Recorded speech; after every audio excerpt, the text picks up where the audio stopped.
கிறிஸ்துவுக்குள் மிகவும் பிரியமான கர்த்தருடைய பிள்ளைகளாகிய உங்கள் யாவருக்கும் ஆண்டவராக இயேசுவின் நாமத்தினாலே எங்கள் அன்பின் வாழ்த்துக்களையும் ஸ்தோத்திரங்களையும் தெரிவித்துக் கொள்கிறோம்.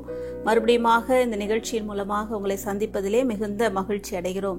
கடந்த வாரத்திலே நாம் கர்த்தருடைய வார்த்தைகளை நாம் தியானித்தோம். 2 தெசலோனிக்கேயர் 3ஆம் அதிகாரம் 3ஆம் வசனத்திலே, கர்த்தரோ உண்மை உள்ளவர், அவர் உங்களை ஸ்திரப்படுத்தி எல்லா தீமையினின்றும் உங்களை விலக்கி காத்துக்கொள்வார் என்று சொல்லி நாம் தியானித்தோம். நம்முடைய தேவன் உண்மையுள்ளவராய் இருக்கிறார். உண்மையுள்ள தேவன் நம்மை ஸ்திரப்படுத்துகிறார் என்று சொல்லி நாம் தியானித்தோம். இன்றைக்கும் நம்முடைய தேவன் உண்மையுள்ளவராய் இருக்கிறார். உண்மையுள்ள தேவன் நம்முடைய வாழ்க்கையிலே என்ன செய்கிறார் என்று சொல்லி பார்க்கும் பொழுது, எபிரேயர் 10ஆம் அதிகாரம் 23ஆம் வசனத்திலே நாம் வாசிக்கிறோம். அல்லாமலும் நம்முடைய நம்பிக்கையை அறிக்கையிடுகிறதில் அசைவில்லாமல் உறுதியாயிருக்க கடவோம், வாக்குத்தத்தம் பண்ணினவர் உண்மையுள்ளவராய் இருக்கிறாரே.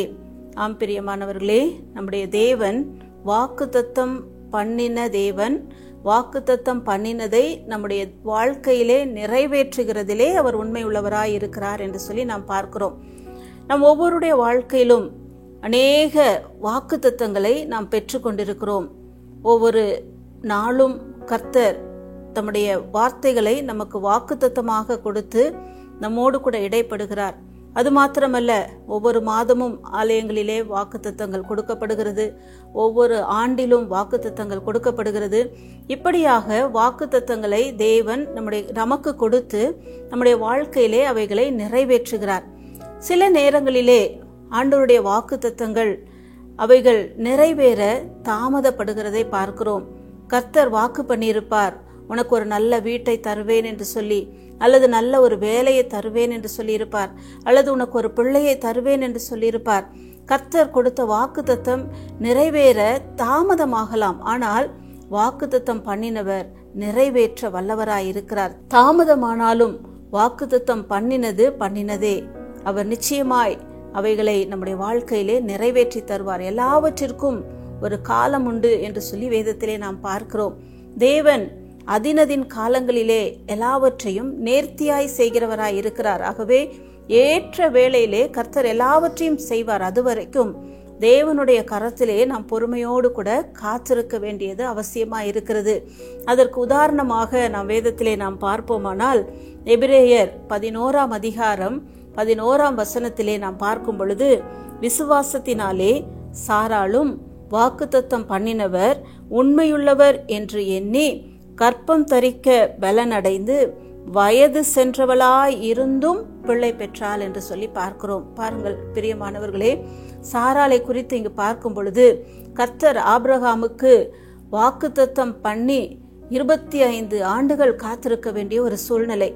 ஆபிரகாமுக்கு 75ஆம் வயதிலே கர்த்தர் வாக்கு பண்ணினார், உனக்கு ஒரு பிள்ளையை தருவேன் என்று சொல்லி.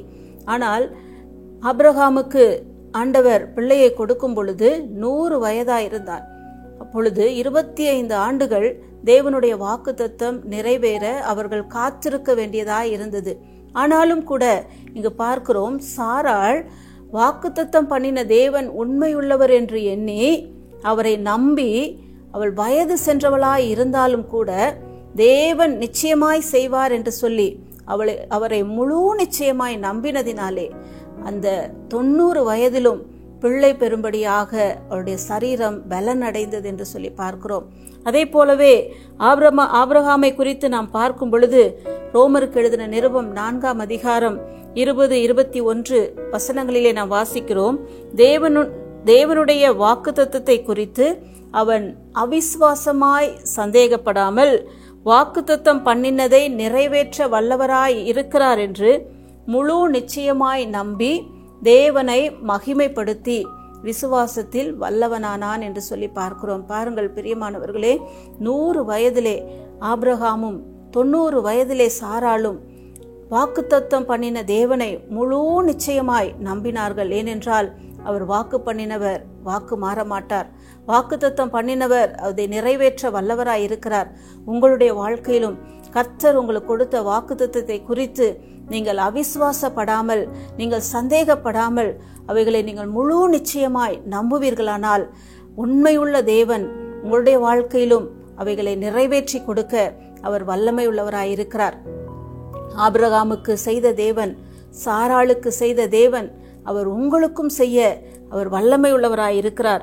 அப்போஸ்தலர் 2ஆம் அதிகாரம் 39ஆம் வசனத்திலே நாம் வாசிக்கும் பொழுது, வாக்குத்தத்தமானது உங்களுக்கும் உங்கள் பிள்ளைகளுக்கும் யாவருக்கும் உண்டாயிருக்கிறது என்று சொல்லி நாம் பார்க்கிறோம். ஆகவே நிச்சயமாக நம்முடைய வாழ்க்கையிலும் நம்முடைய பிள்ளைகளுடைய வாழ்க்கையிலும் கர்த்தருடைய வாக்குத்தத்தம் அவைகள் பொய் சொல்லாமல் அவைகள் நிறைவேறக்கூடியதாய் இருக்கிறது. தேவன் அதை நிறைவேற்றுகிறவராய் இருக்கிறார்.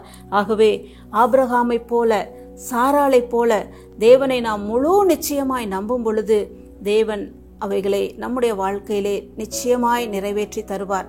நீங்கள் சந்தேகப்பட வேண்டாம், அவிசுவாசப்பட வேண்டாம். தேவனை நீங்கள் மகிமைப்படுத்த ஆரம்பியுங்கள். கர்த்தர் உங்களுக்கு பெரிய காரியங்களை இந்த மாதத்திலே நிச்சயமாய் செய்வார். ஒரு பெரிய அற்புதத்தை அவர் நிச்சயமாய் செய்வார். நீங்கள் விசுவாசித்தால் தேவனுடைய மகிமையை காண்பீர்கள். கண்களை மூடி நாம் ஜெபிக்கலாமா? எங்கள் அன்பின் பரலோக பிதாவே, ஆசீர்வதிக்கப்பட்ட இந்த நல்ல நேரத்திற்காக உமக்கு நாங்கள் நன்றி செலுத்துகிறோம். எங்கள் தேவன் நீர் உண்மை உள்ளவராய் இருக்கிறீர். நீர் வாக்குத்தத்தம் பண்ணினதை நிறைவேற்ற நீர் உண்மை உள்ளவராய் இருக்கிறீரப்பா. இந்த வார்த்தைகளை கேட்டுக்கொண்டிருக்கிற ஒவ்வொருடைய வாழ்க்கையிலும் ஒருவேளை கர்த்தர் கொடுத்த வாக்குத்தத்தங்கள் நிறைவேறாமல் தாமதப்பட்டு கொண்டிருக்கலாம். ஆனாலும் கர்த்தர் இந்த நாட்களிலே அவைகளை நீர் நிறைவேற்றி உடைய பிள்ளைகளை நீர் மகிழ்ச்சியாக்கும்படியாய் நாங்கள் ஜெபிக்கிறோம் அப்பா. நீர் அப்படியே செய்து ஆபிரகாமையும் சாராளையும் நீர் ஆசீர்வதித்ததை போல உம்முடைய பிள்ளைகளையும் நீர் ஆசீர்வதிப்பீராக. உடைய அன்பு கரங்களிலே ஒப்பு கொடுக்கிறோம், இயேசுவின் மூலம் பிதாவே, ஆமேன். வாக்குத்தத்தம் பண்ணினவர் உண்மை உள்ளவர். உங்களுக்கும் அவைகளை நிறைவேற்ற அவர் வல்லவராயிருக்கிறார். ஆமேன்.